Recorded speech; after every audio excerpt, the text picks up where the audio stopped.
Sir, that was not the question.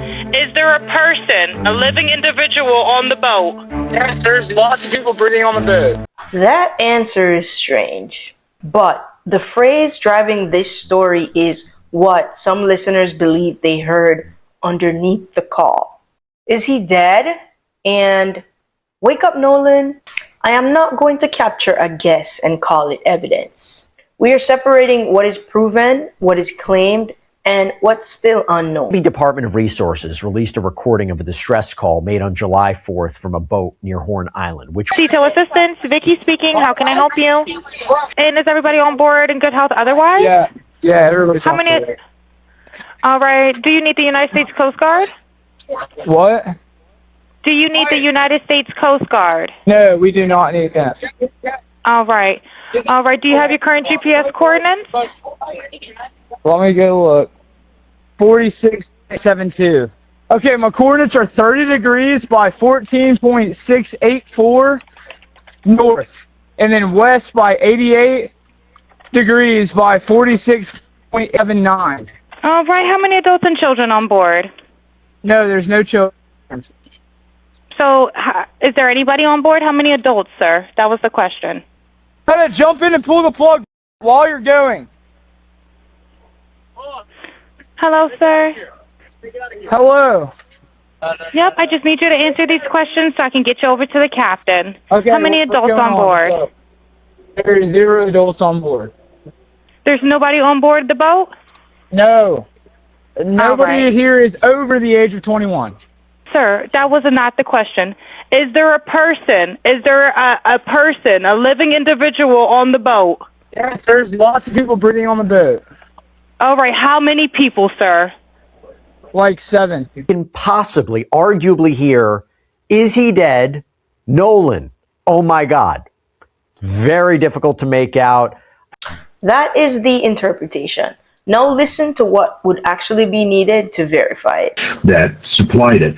It doesn't sound like it's a complete video to me to begin with, because there should be more conversation. So where's the rest of the video would be the audio. Then we can start to begin to forensically look at the audio to try to figure out and pull out the voices in the background, because the question is, what are the people saying in the background? So Todd Shipley is a former detective with digital forensics and cybercrime background. He doesn't authenticate the words, identify, Nolan's voice, or concludes that this call proves a crime.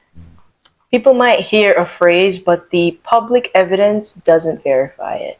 Yep, I just need you to answer these questions so I can get you over to the captain. Okay, How many what's adults going on board? So, there's 0 adults on board. There's nobody on board the boat? No. Nobody right. here is over the age of 21. Sir, that was not the question. Is there a person, a person, a living individual on the boat? Yes, there's lots of people breathing on the boat. All right, how many people, sir? Like 7. The dispatcher then transfers the call to a captain. The caller seems like they're misunderstanding adult for someone over 21. The usable fact is narrow. He reports 7 living people on the boat. The call does not name who was on the boat, and it doesn't independently prove Nolan was there on the boat. 7 people is a reported count. Saying Nolan was there is an added conclusion. As I said before, we don't exactly know where Nolan was at this point.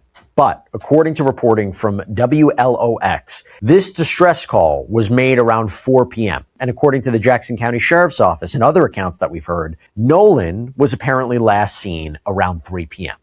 That 1 hour gap matters more than any text typed over a muffled audio. He said, quote, Nolan, get the F on the boat, get on the boat.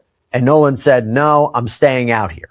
Now, this whole back and forth about whether Nolan stayed on the island to talk to a girl, Nolan's family has indicated from the very beginning it would be very unlike him. The young lady that Nolan was apparently talking to contacted her. She said in the interview, quote, she did reach out to me initially just saying basically like it was a hey and bye type situation. So it's not entirely clear, did he follow this girl? How long were they? Those accounts don't line up cleanly, but neither one is objective proof. What could settle the hour is independent video, location data, or a witness that could place Nolan after 3 o'clock without relying on the group's narrative. First, the phone. Law and Crime reports Nolan's phone was left on the boat. The family used Life 360 to locate the phone, and a friend denies that any information or materials were deleted from the phone. Leaving the phone is unusual if Nolan planned to stay behind. But unusual is not forensic proof. The deciding evidence is the phone extraction, unlock history, deletion logs, cloud activity, and location data. Yeah, he said, Okay. I just hung up with him. He said that they don't need any help right now, but if something changes, he'll call me back. So Oh, I'm guessing that they may have figured it out, because that's what he said. So they're in a panic, and Second, the boat. A problem can change. The later cancellation does not prove that the original emergency was fake. Investigators need the mechanical condition, passenger timeline, and the GPS history. Definition of fully clothed meant not being naked, wearing swim trunks. It doesn't matter what anybody else thought it meant. It only matters what Todd meant because he said it. The bottom line is that Nolan was wearing only swim trunks when found. That's a fact that can't be refuted. Third, the clothing claim. Once that wording is corrected, it shouldn't be circulating as proof that somebody dressed Nolan. Keep the strange facts. Remove corrected claims. Don't turn an unanswered question into an accusation. Your blood's not pumping. No, that's not correct. It's not bruising. It's just red discoloration. If it was actual hemorrhage or hemorrhage in the tissue, which is a bruise, then they would have called it hemorrhage in the tissue. They're calling it red discoloration. When a body, especially a decomposing body, is on its back, it has to get transported from wherever the body is recovered to the autopsy facility. It remains in the autopsy facility until the autopsy is performed. Then the head is cut open to reflect the scalp back. That correction matters because a red area can look alarming without proving injury. The independent autopsy listed the cause and manner as undetermined, and they reported no fractures or deep tissue injuries. It also had limits because organs and neck structures were unavailable for the second examination. That does not prove foul play, and it doesn't prove accidental drowning. The strongest unreleased medical evidence is the state autopsy and toxicology reports. Just last week, the DA, the district attorney, Angel Myers McElrath, made an announcement confirming the state's official autopsy report. It's being weighed. It won't be released to the public until a grand jury reviews it. That's significant. Grand jury being impaneled to determine if criminal charges. That sounds dramatic, but the district attorney says this is the normal process for handling deaths, other than natural causes and non-criminal car crashes. A grand jury review matters. It does not mean prosecutors have classified Nolan's death as a homicide. And it doesn't tell us what the sealed autopsy concludes. Here is how I rank what matters next. Tier 1 is the objective evidence, the state autopsy and toxicology, the full phone extraction, the original unedited call, GPS records, and verified video. Tier 2 is independently corroborated witness testimony.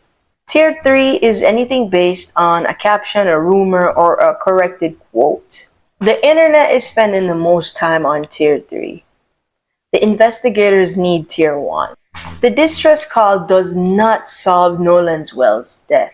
4 answers could move the case: a controlled analysis of the full original audio, the phone extraction and deletion history, independent proof of Nolan's location after 3 o'clock, and the state autopsy with toxicology. I will verify whichever answers comes first in the next Renee Morgan TV update. Which one result could genuinely change your mind?